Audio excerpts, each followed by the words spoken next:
Welcome to my YouTube channel DY cooking ಬ್ಲಾಗ್ಗೆ ಸ್ವಾಗತ. ಇವತ್ತು ಕ್ಯಾಲ್ಶಿಯಂ ರಿಚ್ ಪೌಡರ್ ಅಂತ ಹೇಳ್ಬೋದು. ಹಾಲಿಗೆ ಹಾಕ್ಕೊಂಡು ಕುಡಿಯೋದಕ್ಕೆ ತುಂಬ ರುಚಿಯಾಗಿರುತ್ತೆ. ಹಾಲಿಗಿಂತನೂ ಹೆಚ್ಚಾಗಿ ಕ್ಯಾಲ್ಶಿಯಂ ಇರೋವಂಥ ಕ್ಯಾಲ್ಶಿಯಂ ಪೌಡ್ರಿದು. ಬನ್ನಿ ಮಾಡೋದು ಹೇಗೆ ನೋಡೋಣ. ಆರೋಗ್ಯಕ್ಕೆ ತುಂಬ ಒಳ್ಳೆಯದು. ಬಾದಾಮಿ, ವಾಲ್ನಟ್ಟು, ಗಸಗಸೆ, ಎಳ್ಳು, ಆಮೇಲೆ ಮಖಾನ ಎಲ್ಲ ಇರೋದ್ರಿಂದ ನಿಮಗೆ ಮೂಳೆಗಳಿಗೆ ಶಕ್ತಿ ನೀಡುವಂಥ ಕ್ಯಾಲ್ಶಿಯಂ ರಿಚ್ ಪೌಡರ್. ಬನ್ನಿ ಮಾಡೋದು ಹೇಗೆ ನೋಡೋಣ. ಈಗ ನಾನಿಲ್ಲಿ ಒಂದು ಬೌಲಷ್ಟು ಮಖಾನ ತೊಗೊಂಡಿದ್ದೀನಿ, ಒಂದು ಅರ್ಧ ಬೌಲಷ್ಟು ಗಸಗಸೆ, ಆಮೇಲೆ ಒಂದು ಅರ್ಧ ಬೌಲಷ್ಟು ಬಿಳಿ ಎಳ್ಳು, ಮತ್ತು ಒಂದು ಅರ್ಧ ಬೌಲಷ್ಟು ಬಾದಾಮಿ, ಮತ್ತು ಒಂದು ಅರ್ಧ ಬೌಲಷ್ಟು ವಾಲ್ನಟ್ನ ತೊಗೊಂಡಿದ್ದೀನಿ. ನಾನಿಲ್ಲಿ ಬಿಳಿ ಎಳ್ಳನ್ನ ಫಸ್ಟಿಗೆ ಚೆನ್ನಾಗಿ ರೋಸ್ಟ್ ಮಾಡ್ಕೊತಾ ಇದ್ದೀನಿ. ಬಿಳಿ ಎಳ್ಳಲ್ಲಿ ಮೂಳೆಗಳಿಗೆ ಬಲಪಡಿಸುವಂಥ, ರೋಗ ನಿರೋಧಕ ಶಕ್ತಿ ಹೆಚ್ಚಿಸುವಂಥ ಅಂಶ ಇದೆ. ಈಗ ಬಾದಾಮಿನೂ ಅಷ್ಟೇ ಚೆನ್ನಾಗಿ ಹುರ್ಕೊತಾ ಇದ್ದೀನಿ. ಬಾದಾಮಿನಲ್ಲೂ ಅಷ್ಟೇ ಮೆದುಳಿನ ಸಾಮರ್ಥ್ಯ ಹೆಚ್ಚಾಗುತ್ತೆ, ಹೃದಯ ಆರೋಗ್ಯವನ್ನು ಸುಧಾರಿಸುತ್ತೆ, ರಕ್ತದೊತ್ತಡವನ್ನು ನಿವಾರಣೆ ಮಾಡುತ್ತೆ, ಚರ್ಮ ಮತ್ತು ಕೂದಲಿಗೆ ತುಂಬಾ ಒಳ್ಳೆಯದು. ಬಾದಾಮಿ ಸ್ವಲ್ಪ ಟೈಮ್ ಹಿಡಿಯುತ್ತೆ, ಚೆನ್ನಾಗಿ ರೋಸ್ಟ್ ಮಾಡ್ಕೊಳ್ಳಿ. ವಿಟಮಿನ್ ಇ, ಪ್ರೋಟೀನ್, ನಾರಿನಾಂಶ ಇರೋದರಿಂದ ರಕ್ತ ಸಕ್ಕರೆ ಮಟ್ಟವನ್ನು ಸಹ ಇದು ಹತೋಟಿಯಲ್ಲಿಡಲು ಬಾದಾಮಿ ಹೆಲ್ಪ್ ಮಾಡುತ್ತೆ.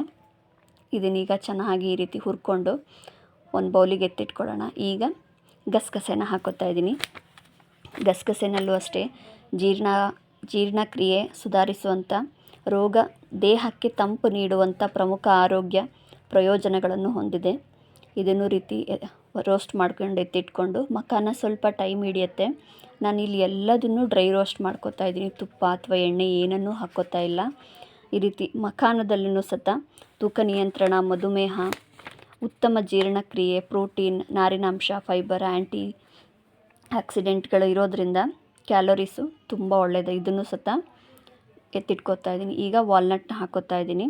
ವಾಲ್ನಟ್ನು ಒಂದು 5 ನಿಮಿಷ ಚೆನ್ನಾಗಿ ಹುರ್ಕೊಂಡು, 1-2 ಏಲಕ್ಕಿ, 1 ಚಮಚ ಆಗೋಷ್ಟು ಸೋಂಪನ್ನು ಹಾಕ್ಕೊಂಡು, ಇದನ್ನೀಗ ಕಂಪ್ಲೀಟಾಗಿ ಆರಿದ ನಂತರ ನಾನಿಲ್ಲಿ ಮಿಕ್ಸಿಗೆ ಹಾಕೋತಾ ಇದ್ದೀನಿ. ಮಿಕ್ಸಿ ಜಾರ್ಗೆ ಒಂದು ಸತಿ ಆಗಿಲ್ಲ ಅಂದರೆ 2 ಸತಿನಾದರೂ ಹಾಕ್ಕೊಂಡು ಮಿಕ್ಸಿ ಮಾಡ್ಕೋಬೋದು. ನೋಡಿ, ಈ ಥರ ಚೆನ್ನಾಗಿ ಮಿಕ್ಸಿಗೆ ಹಾಕ್ಕೊಂಡು ಮಿಕ್ಸಿ ಮಾಡ್ಕೊಳ್ಳಿ. ವಾಲ್ನಟ್ಟಲ್ಲೂ ಸಹ ನಿಮಗೆ ಹೃದಯ ಆರೋಗ್ಯ ಸುಧಾರಣೆ, ಮೆದುಳಿನ ನೆನಪಿನ ಶಕ್ತಿ ಹೆಚ್ಚಾಗಿಸುತ್ತೆ, ಜೀರ್ಣಶಕ್ತಿಗೂ ಇದು ತುಂಬಾ ಒಳ್ಳೆಯದು. ಈ ರೀತಿ ನೋಡಿ ಮಿಕ್ಸಿ ಜಾರಿಗೆ ಹಾಕ್ಕೊಂಡು ಮಿಕ್ಸಿ ಮಾಡ್ಕೊಂಬರೋಣ. ನೆಕ್ಸ್ಟ್ ಇದನ್ನು ತಣ್ಣಗಾದ ನಂತರ ಒಂದು ಡಬ್ಬಿಗೆ ನಾವು ಎತ್ತಿಟ್ಕೋಬೋದು. ನೋಡಿ, ಈ ಥರ ಫೈನ್ ಪೇಸ್ಟಾಗಿ ಮಾಡಿಕೊಂಡು, ಕ್ಯಾಲ್ಶಿಯಂ ರಿಚ್ ಪೌಡ್ರ್. ಯಾವ ಹಾರ್ಲಿಕ್ಸು, ನೀವು ಇದಕ್ಕೆ ಬೇಕು ಅಂದರೆ ಜೇನುತುಪ್ಪ ಅಥವಾ ಬೆಲ್ಲ ಹಾಕ್ಕೊಂಡು ಕುಡಿಬೋದು. ನೀವು ಖಾಲಿ ಹೊಟ್ಟೆಗಾದರೂ ಕುಡಿಬೋದು, ಸಂಜೆ ಮಕ್ಕಳಿಗಾದರೂ ಕೊಡ್ಬೋದು. ನೋಡಿ, ನಾನಿಲ್ಲಿ ಒಂದು ಲೋಟದಲ್ಲಿ ಹಾಲು ಹಾಕ್ಕೊಂಡು ಈ ಪುಡಿನ 1 ಸ್ಪೂನಷ್ಟು ನೀವು ರೆಗ್ಯುಲರಾಗಿ ತೊಗೊಳ್ತಾ ಬರೋದ್ರಿಂದ ಬೆನ್ನು ಮೂಳೆ ನೋವು, ಕಾಲು ನೋವು ಎಲ್ಲದಕ್ಕೂ ತುಂಬ ಒಳ್ಳೆಯದು. ಗಸಗಸೆನಲ್ಲಿ ತುಂಬ ಕ್ಯಾಲ್ಶಿಯಂ ಇರೋದರಿಂದ ನಾನಿಲ್ಲಿ ಸ್ವಲ್ಪ ಜೇನುತುಪ್ಪನ ಬಳಸ್ತಾ ಇದ್ದೀನಿ. ನೀವು ಸಕ್ಕರೆ, ಬೆಲ್ಲ ಏನು ಬೇಕಾದ್ರೂ ಬಳಸ್ಕೊಳ್ಳಿ. ಸಕ್ಕರೆ ಬಳಸೋದು ಸ್ವಲ್ಪ ಕಡಿಮೆ ಮಾಡಿ, ಜೇನುತುಪ್ಪ ಹಾಕ್ಕೊಂಡು ಕುಡಿಯೋದ್ರಿಂದ ತುಂಬ ರುಚಿಯಾಗಿರುತ್ತೆ. ನೀವು ಬಾದಾಮಿ ಹಾಲು, ಹಾರ್ಲಿಕ್ಸು ಏನು ತೊಗೊಂಡ್ರೂ ಇದ್ರ ಮುಂದೆ ಏನೂ ಅಲ್ಲ. ಎಲ್ಲರೂ ಒಂದು ಸತಿ ಟ್ರೈ ಮಾಡಿ. ಇದೇ ಥರ ಮೋರ್ ವೀಡಿಯೋಗಳಿಗಾಗಿ DY ಕುಕ್ಕಿಂಗ್ ಬ್ಲಾಗ್ನ ಸಬ್ಸ್ಕ್ರೈಬ್ ಮಾಡ್ಕೊಳ್ಳಿ. Thank you.